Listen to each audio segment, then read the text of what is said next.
अस्सलामुअलैकुम जी। बात करते हैं question number 22 exercise chapter number 1। Compound given है सिलिकॉन कार्बाइड SiC।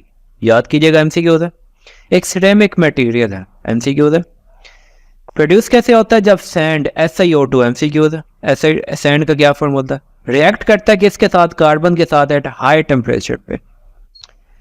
यहां तक रिएक्शन का लफ्ज आ चुका है, जितनी भी इंफॉर्मेशन मिली है लिख लो। क्या इंफॉर्मेशन है कि SiC प्रोड्यूस होता है जब सिलिकॉन डाइऑक्साइड का सैंड का रिएक्शन होता है कार्बन के साथ। लिखा, इक्वेशन बैलेंस कर ली।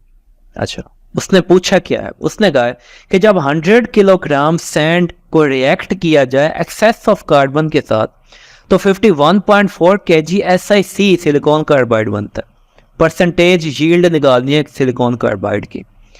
ये एक्चुअल यील्ड उसने दी हुई है सिलिकॉन कार्बाइड की, थियोरेटिकल यील्ड निकालनी है। अब हमने थियोरेटिकल यील्ड निकालने के बाद फॉर्मूला लगा के हमने उसकी परसेंटेज यील्ड निकाल लेनी है।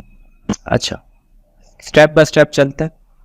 सबसे पहले देखो, मास ऑफ सिलिकॉन डाइऑक्साइड कितना गिवन है आपके पास, 100 kg। ग्राम में लेके जाओ, 10 की power 5 gram. Molar mass of SiO2 क्या होता है, एक सिलिकॉन को होता है 28, याद कर लेना। एक ऑक्सीजन को होता है 16, तो मल्टीप्लाई बाय 2। मोलर मास कितना आ जाएगा आपके पास, 60 ग्राम। अच्छा, मास ऑफ सिलिकॉन कार्बाइड कितना है, 51.4 kg, जो कि 51,400 ग्राम के इक्वल होता है। किलोग्राम से ग्राम में जाने के लिए मल्टीप्लाई करते हैं 1000 के साथ। Molar mass of silicon carbide क्या होगा, एक सिलिकॉन का होता है 28, एक कार्बन का होता है 12, प्लस किया 40 ग्राम। सही हो गया, मास एंड मोलर मास। उसके बाद कंपेयर करते हैं सिलिकॉन डाइऑक्साइड को सिलिकॉन कार्बाइड के साथ। जो जिस चीज की इस क्वेश्चन में वैल्यूज गिवन हो ना, उन दोनों को आपस में कंपेयर कर दो। अब इस केस में देखो, उसने सैंड का मास दिया था एंड सिलिकॉन कार्बाइड का मास दिया था।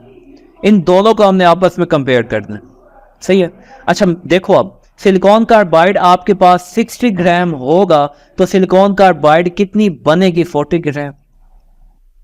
अच्छा, आपके पास सिलिकॉन डाइऑक्साइड गिवन कितनी है, 10 की पावर 5 ग्राम। अब सिलिकॉन कार्बाइड बननी कितनी चाहिए थी, तो 40 जो यहाँ पे होगा उसका टॉप पे, जो बॉटम उसके सामने होगा बॉटम पे, मल्टीप्लाई बाय 10 की पावर 5। इतनी सिलिकॉन कार्बाइड बननी चाहिए थी, 6.67 ग्राम बननी चाहिए थी। क्योंकि जब ये 60 होगा ये 40 बनेगा, एक एक मोल है ना, इसका भी एक मोल है, इसका भी एक मोल है। एक मोल का मास 60 ग्राम है, इसका भी एक मोल का मास 40 ग्राम है। अच्छा, अब इसका मास कितना गिवन है, 10 की पावर 5 ग्राम। हमने ग्राम ग्राम को कंपेयर किया, मोल मोल को भी आप कंपेयर कर सकते हो, फिर इसको मोल में ले जाना होगा। सही है, मैंने ग्राम ग्राम को कंपेयर कर दिया। अब कितना बनना चाहिए था, इतना बनना चाहिए था, मतलब कि ये इसकी थियोरेटिकल यील्ड है, थियोरेटिकल यील्ड है, ये उसकी वैल्यू है। अब थियोरेटिकल यील्ड इसकी कितनी आ चुकी है, इतनी। अच्छा, बनी कितना है, बना इतना 51400। बननी कितनी चाहिए थी, बननी चाहिए थी आपके पास इतनी, एंड बना कितना है, बना है आपके पास ये कितना, 51400 बना है, ये एक्चुअल यील्ड है। बननी चाहिए कितनी थी, इतनी बननी चाहिए थी। सही है। परसेंटेज यील्ड का फॉर्मूला लगाओ, actual yield divide by theoretical yield multiply by 100। Actual yield मतलब कि बननी कितनी है, 51400। थियोरेटिकल यील्ड कितनी बननी चाहिए थी, divide by 66666.67 multiply by 100। Percentage yield कितनी आई है, 77.1%। ये थे, सिंपल सा सवाल था। सही हो गया, कोई मसला तो नहीं है।